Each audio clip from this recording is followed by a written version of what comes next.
Xem nào, tôi sẽ đưa các bạn đến đâu nào. Đây là Hồ Ba Bể. Các bạn đã biết Hồ Ba Bể chưa? Thôi, cùng tôi khám phá Hồ Ba Bể nhé. Ba Bể là một hồ nước ngọt ở Nam Mẫu, huyện Ba Bể, Bắc Kạn, Việt Nam.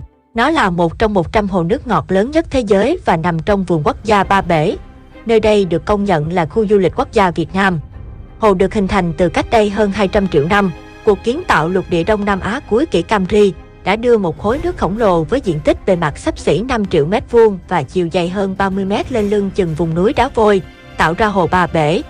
Ba nhánh của hồ thông nhau được gọi tên là Vé Lầm, Vé Lù và Vé Lèn.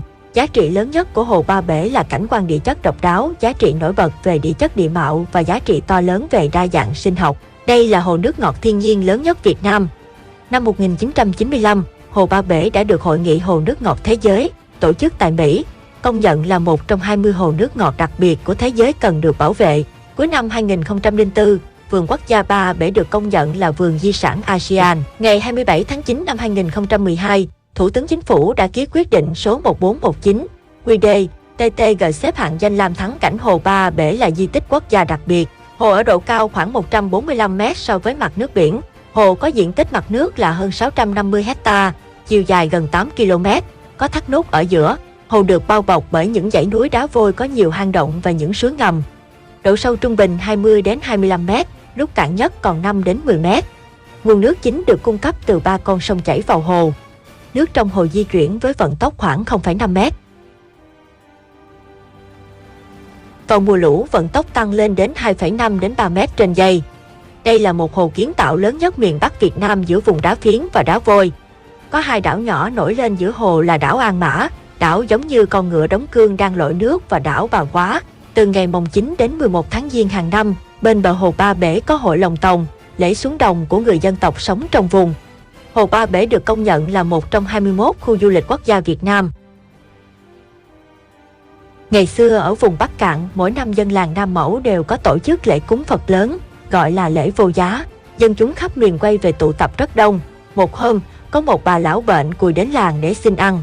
Quần áo bà rách rưới, tả tơi, người bà có mùi hôi hám, rất khó chịu, khiến mọi người phải lánh xa.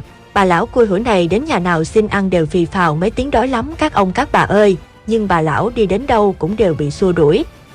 Tuy nhiên, có người biết động lòng thương hại, đó là một người đàn bà Quá, ở với con trai. Bà Quá này không những không kinh tởm mà còn kêu bà lão vào nhà cho ăn uống no đủ. Sau đó bằng lòng cho bà lão ăn mày ngủ nhờ một đêm, ở góc vựa lúa trong lều. Đến nửa đêm, hai mẹ con bỗng giật mình thức giấc, nghe có tiếng động ầm ầm dữ dội từ phía vựa thóc. Mở cửa vựa thóc ra, không thấy bà lão bị cùi đâu, mà là một con dao lông lớn uốn bình ầm ầm như tiếng sấm, đầu gác lên giường, đuôi thọ xuống đất. Hai mẹ con kinh hãi trở ra, thao thức, lo sợ, không ngủ được nữa. Đến sáng, thấy bà lão đi ra từ vựa thóc, nói: "Tôi thật sự không phải là người, tôi là một con dao lông, chỉ giả dạng ăn mày để thử lòng từ thiện của tín hữu nam nữ đến làng Nam Mẫu lễ Phật. Tất cả mọi người đều xua đuổi tôi, ngoại trừ hai mẹ con nhà cô. Họ đều là khẩu Phật tâm xà, sẽ không tránh khỏi hình phạt của bề trên đã giao phó cho tôi thi hành, đó là một trận đại hồng thủy. Tôi cho hai mẹ con nhà cô gói trò này hãy trải quanh nhà để tránh khỏi kiếp nạn này, còn có hai mảnh vỏ trấu này sẽ biến thành hai chiếc thuyền giúp hai mẹ con." Nói xong, bà lão liền biến mất. Hai mẹ con liền vội chia nhau báo cho dân làng, nhưng ai nấy đều không tin. Ngày hôm sau, trong lúc mọi người đang chen nhau đến dự lễ Phật giữa làng, bỗng nhiên, nước từ đâu cuồn cuộn chảy đến làm ngập cả một vùng rộng lớn. Riêng nhà của bà Quá và cậu con trai lương thiện đã được trải tro nên hễ nước dâng đến đâu là mảnh đất liền dâng cao hơn đến đấy. Hai mẹ con bà Quá không chịu được cảnh dân làng chết trước mắt mình nên liền đem hai mảnh vỏ trấu thả xuống nước, lập tức biến thành hai chiếc thuyền giúp hai mẹ con cứu vớt dân làng. Cả làng bị nước tràn ngập thì hóa thành ba cái hồ rộng lớn, người ta gọi là hồ Ba Bể. Nước không thể đi được từ hồ này sang hồ kia vì có các đập đá lớn ngăn trở.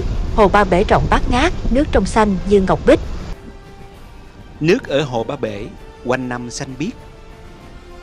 Hồ Ba Bể không biến chuyển theo thời gian của mùa, mà nó biến thể theo thời gian của ngày. Nếu một buổi sáng sương chưa tan thì Hồ Ba Bể phát lên mình một vẻ đẹp huyền bí, rất đẹp. Những hạt sương trở thành một bức gương, làm cho Hồ Ba Bể đẹp một cách huyền bí. Vâng, thưa các bạn, vừa rồi các bạn đã nghe một cái giai thoại về Hồ Ba Bể, cũng như là một cái danh lam thắng cảnh ở Việt Nam, là một trong những hồ nước ngọt lớn nhất thế giới. Thì xem nào, tôi sẽ đưa các bạn đi đến một nơi nữa, đó là Động Phong Nha. Và đi ra miền Trung thì du lịch chắc các bạn phải đến Động Phong Nha. Các bạn hãy xem video sau nha. Nhớ đăng ký kênh.